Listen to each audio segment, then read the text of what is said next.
Fala pessoal, bom dia! Vamos para o Morning Call do dia 20 de setembro de 2023, o dia da super quarta. Pois é pessoal, o dia que nós teremos a divulgação da taxa de juros nos Estados Unidos e aqui no Brasil. Nos Estados Unidos, a taxa vai ser divulgada entre 3 horas e o discurso de Jerome Powell, dando perspectivas sobre o direcional da economia norte-americana, às 3h30. E aqui, às 18h30. E aguardamos o comunicado sobre o final desses 2 dias de reunião do Copom aqui no Brasil, para ver um direcional, se os cortes permanecem em 0,5% ou se podem acelerar para 0,75%.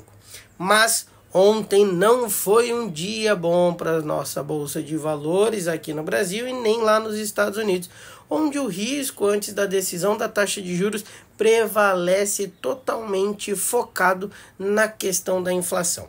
Mas nesta manhã as bolsas amanhecem um pouco mais animadas, pois é.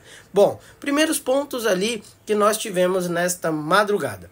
A questão da Europa, do Reino Unido estar apresentando o índice de preço ao consumidor abaixo do esperado, e isso começa a caracterizar que o próximo ajuste da taxa de juros lá no Reino Unido talvez seja o último para continuar combatendo a inflação e, consequentemente, as bolsas continuam estão tendo uma performance mais positiva. Outro destaque que talvez esteja ajudando esse ponto é a questão de uma correção dos preços dos barris de petróleo. Pois é, o Brent, que chegou a bater $95, está em correção ali em busca dos 93 e pouquinho, que eu já vou estar mostrando para vocês.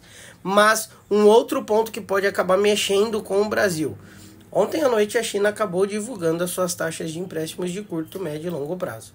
E não tiveram nenhuma alteração. E isso causa receio. Por quê? Para a retomada econômica chinesa. Como é que eles querem retomar a economia se eles não conseguem cortar a taxa de juros? Como é que eles querem retomar a economia se a taxa de empréstimo permanece inalterada? Então todo esse ponto fica no radar, mas depois de alguns dias consecutivos em queda, o minério de ferro fechou em leve alta de 0,46%, eu já vou estar mostrando para vocês.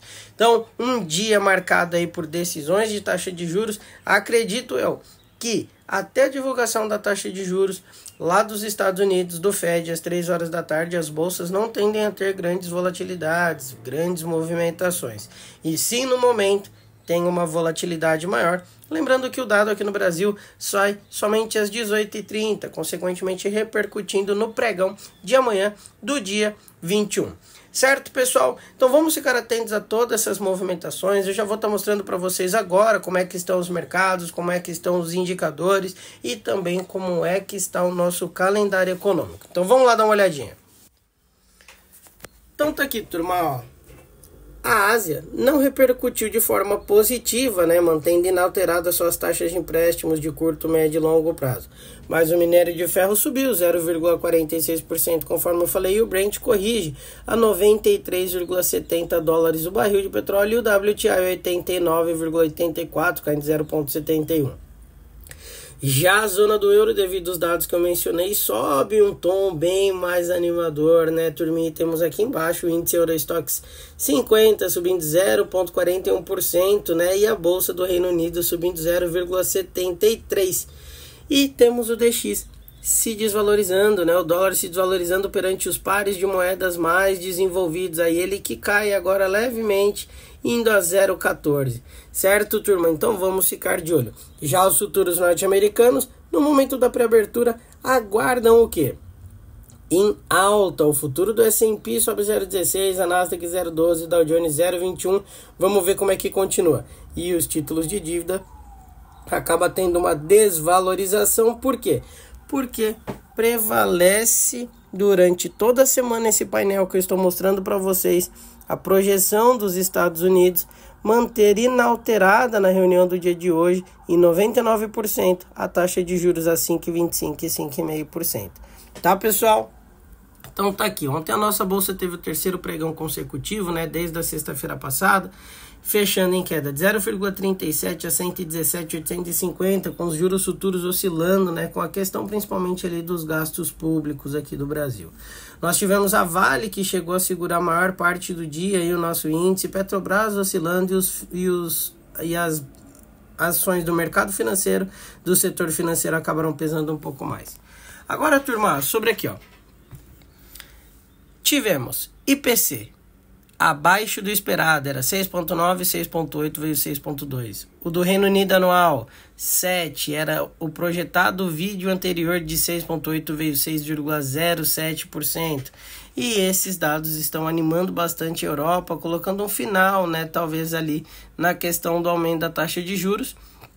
Tivemos o IPP da Alemanha também, que veio projetado bem em linha. E, pessoal, amanhã não vai ter muita coisa, tá? No período da manhã. Nós vamos ter às 11h30 da manhã a questão do estoque de petróleo lá dos Estados Unidos, algo que pode mexer sim com o preço da commodity. Lembrando, né, que eles têm todo esse embate, né, para continuar combatendo a inflação, e se você apresentar um nível de estoque abaixo, isso pode acabar fazendo ainda com que suba a commodity. Então vamos ficar de olho nesse indicador às 11h30. E o discurso de Elderson do Banco Central Europeu, vamos ver como é que isso fica. Bom, a questão mais forte, projeções econômicas do FONC, turminha, nós vamos ter o quê? A questão da decisão da taxa de juros lá nos Estados Unidos, que tá aqui, ó, taxa alvo do Fed Funds, permanece entre 5,25 e 5,5, e a Selic tem a projeção aí de corte de mais 0,5%, saindo de 13,25 e vindo a 13,75. Certo, pessoal? Então vamos ficar de olho nesta super quarta, que pode trazer volatilidades aí no período da tarde, tá bom? Aguardo todos vocês às 8h45 ao vivo no canal do YouTube Decolando na Renda. Tamo junto, beijo, beijo, tchau, tchau.